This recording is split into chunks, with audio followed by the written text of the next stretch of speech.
You saved me. Oh, well, almost. What is it? Oh my God, they got one! Or you still have one. Maybe you should be a scrotum half-full guy. Hello, and thank you for joining us again. In this video, we will explore the life of Brian, the talking dog from Family Guy, and the 10 things he deserves for his actions. Are you ready? Let's dive in. Number 10, being banned from public places.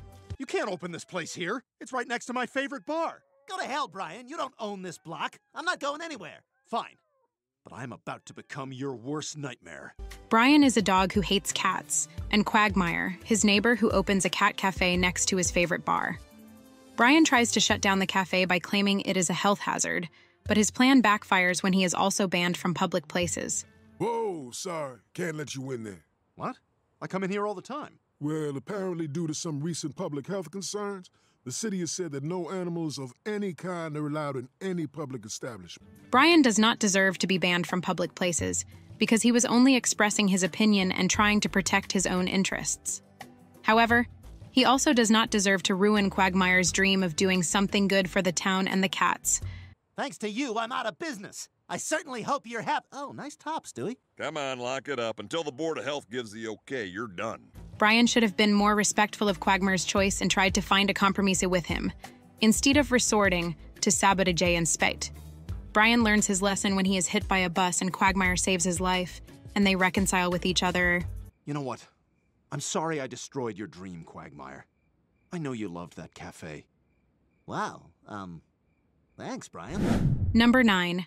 Brian loses a testicle. You saved me. Oh, well, almost. What is it? Oh my God, they got one! Or you still have one. Maybe you should be a scrotum half-full guy. Brian is a dog who wants to be more than a pet, but his ambitions often get him into trouble. He runs into an old friend from his past as a homeless dog, who has become a wealthy and renowned writer named George Townsend. You know, I wish I could spend more time with you today, but I'm late for a video conference with Nicaraguan President Daniel Ortega. However, Brian does not know that his friend is actually seeking revenge for a past betrayal and tries to convince him to get neutered. Brian agrees, thinking that it will make him more focused and productive. I've wanted to cut your balls off for years, but the fact that you're choosing to do it yourself is so much more satisfying! But I'm not choosing to do it myself. I love my balls. But he is saved by Stewie at the last minute, losing only one testicle in the process. Brian deserves to lose one testicle because he was foolish and selfish, and he did not value his family or his friendship with George. He also deserves to see that George has become successful without him, and that his own life is not as great as he thinks. You said his books changed your life, but you didn't even read them. This is why you're nothing. I'm sorry, okay? Yes, I abandoned you, and I didn't go back to find you. Number 8. Brian gets his teeth knocked out. You gotta take me to the dentist to get my mouth fixed. Brian, we can try to make you feel a little less repulsive, but we're not spending human money on a deformed animal. In this episode, he gets his teeth knocked out by a fire hydrant after a tug-of-war with Peter over a rope toy. Quagmire, who usually hates Brian, pays for his reconstructive dental surgery out of pity. You got an account with a dentist? He sells me nitrous at wholesale, I bang his wife. Those both sound like things for you. Look, you want his number or not? I won't forget this, Glenn Quagmire. Brian's new smile gives him a boost of confidence and a job as a real estate agent. However, he abuses his position and sells Quagmire a rundown condo, lying about its features and quality. Brian deserves to get his teeth knocked out again because he was ungrateful and dishonest, and he betrayed Quagmire's kindness and generosity. You're honest and direct and compassionate. And that is 72 hours. Enjoy your crap hole, dumbass. You son of a bitch! Number 7. Stewie and Chris get back at him together. He knew he had herpes and he didn't say anything. Maybe he was mad I gave him fleas. I don't know. That bastard! Well, we need to teach him a lesson. He's a menace. Brian gives Stewie and Chris herpes by becoming blood brothers with them, without telling them that he has the infection. Stewie and Chris are angry and humiliated by their sores. Oh my God! Your mouth looks like the underside of a boat! They decide to get back at Brian by ruining his date, hacking his Facebook account, and taking his car. Brian deserves to be punished by Stewie and Chris because he was irresponsible and dishonest, and he endangered their health and reputation. Wow, you must be such a good person to knowingly go out with a herpes-riddled dirtbag. Ew! I'm sorry, Brian. I've got to go. He also deserves to apologize and admit his mistake, and to realize that his blood brothers are not his real brothers. Brian should be more careful and truthful and not spread his disease to others. I guess I was just too embarrassed to admit I had herpes. It was a rotten thing to do, and I promise I will never lie to you again. Thanks, Brian. Number 6. He was fired from his writing career. Again with this? Yesterday you had Dakota give herself an abdomen punch abortion during her volleyball tournament. Hey, 7th grade can be hell. Brian, you're fired. Brian is a selfish and irresponsible father who exploits his son Dylan's fame to advance his own writing career. He does not care about Dylan's feelings or well-being, and only sees him as a means to an end. You remember that weekend we watched TV together? Boy, little did I know how much that was going to rub off. Did we watch TV together? Oh, probably, but wow, huh? When Brian is fired from his job for violating the network's standards, he begs Dylan to get him rehired. But Dylan realizes that Brian is using him and rejects him. Brian deserves to be fired and estranged from his son because he has shown no genuine interest or affection for him. He has also violated the trust and respect of his co-workers and the audience. Brian's a bad father and a bad writer. You know what, Dad? I'm starting to think that you've just been using me to advance your career. God, you're a terrible father. I never want to see you again. Number 5. Bill Maher harshly rejected him. Look, I have written a best-selling phenomenon. I should be sitting in the front damn room. Okay, I hear you. Brian, who thinks he is better than everyone else because of his best-selling self-help book. He does not appreciate Stewie's efforts to promote his book, and treats him with contempt and disrespect. He also insults the other guests on Real Time with Bill Maher, claiming that they are irrelevant and ignorant. Oh, gosh, I'm sorry. Maybe because it sounds like you're talking with a mouthful of syrup, I just didn't get it. Hey, man. When Bill Maher confronts Brian and exposes his book as a fraud, Brian is humiliated and speechless.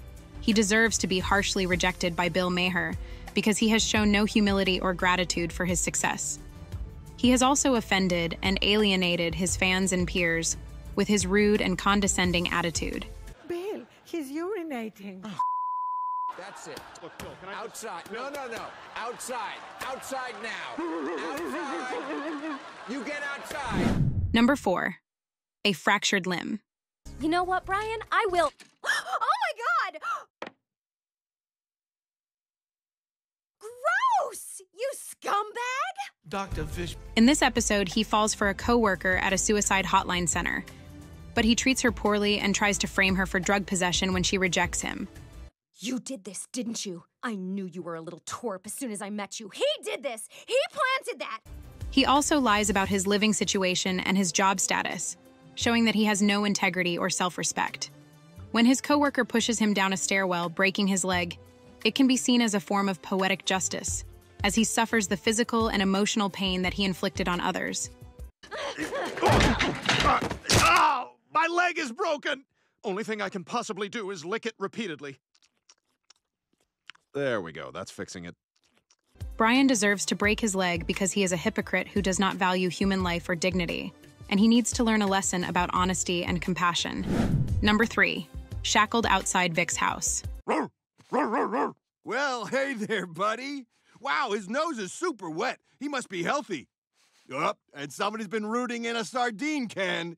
Brian has an affair with a married woman named Tori, who is the wife of a former Navy SEAL who killed Osama bin Laden. When Tori's husband Vic comes home, Brian pretends to be the new family pet to avoid being caught. However, this leads to him being treated like a dog, having to listen to Tori and Vic have sex, and being chained outside in the yard as a guard dog. I need you, boy. Now more than ever. I think my wife is cheating on me. Hey, Tori, it's Brian. I'm getting the Chinese food for us. I think I'm gonna order some me-like bang ho. Brian deserves this punishment because he betrayed Vic's trust and violated his marriage. He also showed no remorse or respect for Tori, as he only cared about having sex with her. Brian's situation is a result of his own selfishness and dishonesty, and he learns a hard lesson about the consequences of his actions. Listen, you gotta unchain me. Look what Vic did. Tell me about it. He's lost his mind. That's why I'm gonna go stay with my mother in Baltimore and work at her wife's bar. Wait, what? Tori, come back! Number 2. Jess nearly tricked him into euthanasia. He won't be needing this anymore. Thanks. Goodbye, Brian. You mean see you soon, right? Wait, why won't I need my collar? Brian marries Jess, a cancer patient, out of pity, but soon regrets his decision when he realizes how much she annoys him.